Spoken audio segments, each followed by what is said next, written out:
Qual é a relação existente entre sentimentos e doenças? É uma relação, na verdade, muito íntima. A construção de um sintoma, a construção de uma patologia. Por quê? Porque nós conseguimos entender com muitos estudos, não só da neurociência, mas também de antroposofia, também de psicologia transpessoal, que os sentimentos são inerentes ao ser humano.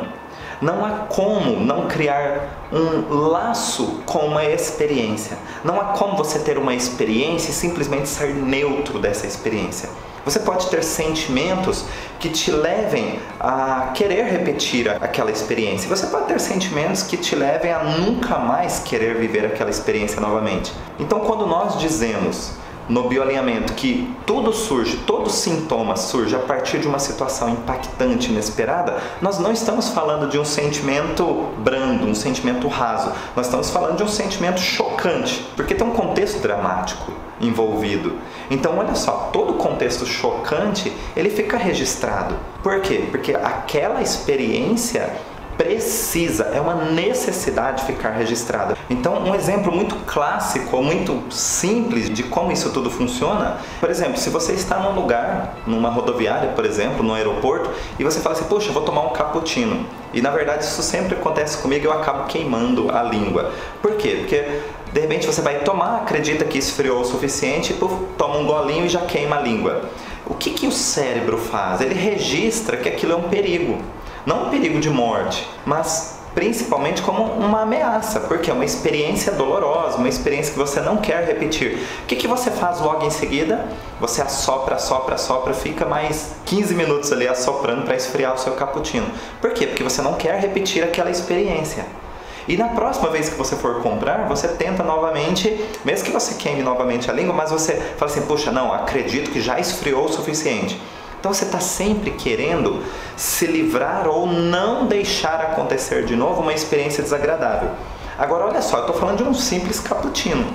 Imagine você diante de uma situação impactante, inesperada e dramática. Nós estamos falando, por exemplo, da perda de alguém inesperadamente. Nós estamos falando de uma perda de emprego do nada, onde você tem as suas dívidas, as suas despesas e você perde o emprego do nada. Eu estou falando sobre uma separação num relacionamento onde você acreditava que estava tudo bem. Tudo isso são situações impactantes, inesperadas e dramáticas. Agora olha só, tudo, exatamente tudo que está acontecendo ao redor dessa situação impactante, inesperada e dramática fica registrado. Por quê? Porque tudo vai representar trilho para aquele momento. E sabe o que o seu organismo não quer? De forma alguma, repetir aquele momento.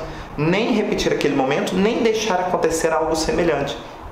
Então ele cria esses marcadores que são o odor naquele momento, o odor do ambiente, estava um ambiente cheiroso, estava um odor desagradável, o que estava acontecendo de informações auditivas naquele momento, o que você estava segurando, o que você estava pegando, o que você estava sentindo de tato naquele momento. Então olha só, são milhares de registros aqui que compõem esse momento impactante, inesperado e dramático.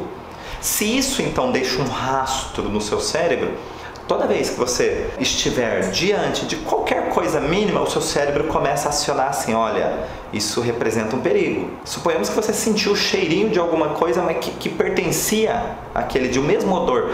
Olha, isso representa perigo, é como um disparo de alerta no seu cérebro. Então o que acontece? Você tem aí, depois que registrou-se no seu cérebro aquele momento com todos os seus componentes, você tem um botão de alerta. Sabe o que é um botão de alerta? É a mesma coisa de você na sua sala linda, com seus quadros, sua mesa, seu computador, e você tem um extintor enorme do lado, enorme eu estou falando, com uma seta gigante dizendo assim, em caso de incêndio, toque a sirene. Sabe o que isso significa? O seu cérebro não está pensando que vai pegar fogo, mas o seu cérebro olha aquilo e vê como uma possibilidade que pode acontecer. Então é assim, é remota, mas é uma possibilidade, senão não existia um extintor enorme com uma seta gigantesca ali. Então ele fica em constante estado de alerta. Agora nós estamos falando de uma situação pessoal, uma experiência sua, particular, que foi vivida em isolamento. É uma situação somente sua que foi registrada, não no ambiente, mas foi registrada aqui dentro do seu cérebro. Sabe o que isso acontece? Gera um momento de tensão constante, para que, na tentativa de que aquilo não aconteça nem um pouco parecido com a experiência anterior. Por quê? Porque uma vez você aguentou, mas na segunda pode ser forte demais essa experiência.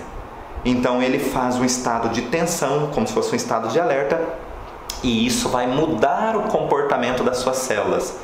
Ou você acha que as suas células se comportam da mesma maneira ouvindo música clássica ou ouvindo rock? As duas eu gosto. Mas logicamente minhas células vão estar muito mais agitadinhas no rock e vão estar muito mais tranquilinhas quando ouvir uma música clássica. Eu gosto das duas, mas nós temos que reconhecer que tem comportamentos diferentes aqui acontecendo aqui dentro do meu organismo.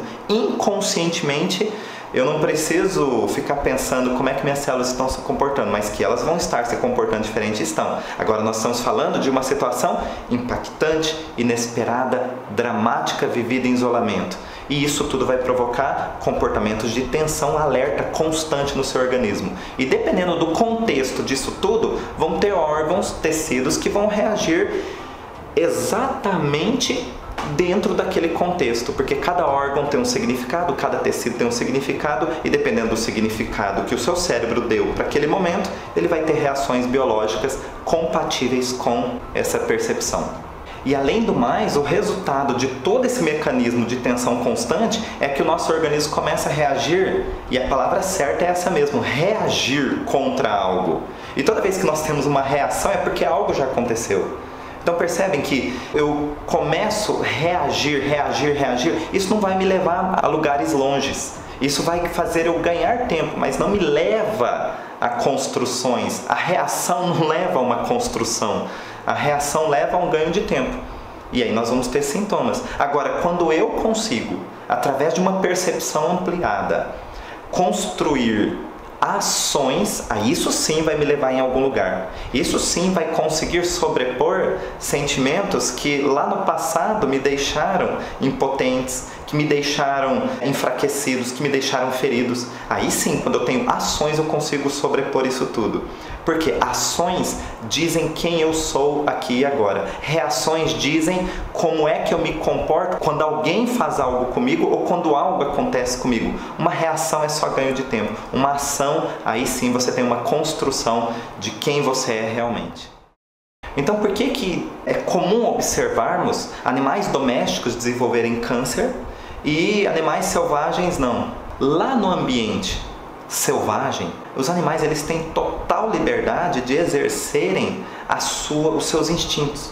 Eles têm total liberdade de deixar aflorar um instinto, por exemplo, de luta ou fuga, e então é uma necessidade de lutar ou de fugir, não é de ficar parado. E o que eles executam? Se for para lutar, eles lutam com toda a força, e se for para fugir, eles fogem com toda a velocidade que puder. Agora, os domesticados muitas vezes são inibidos tanto de lutar quanto de fugir. Eles têm que ficar no canto, lá, só quietinho, senão ele vai apanhar de novo. Então, olha só, isso é apenas um dos aspectos. Quando os animais são domesticados, eles perdem, para que eles sejam domesticados, eles precisam se adaptar, seja por questões de castigo, ou seja por questões de premiação.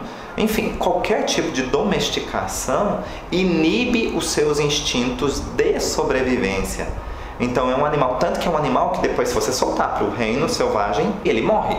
Porque ele não tem a mínima noção, foi tão inibido, é um castramento de instintos, né, a domesticação. Não que eu seja contra o animal doméstico, ele precisa ser domesticado, senão não tem como conviver com o ser humano.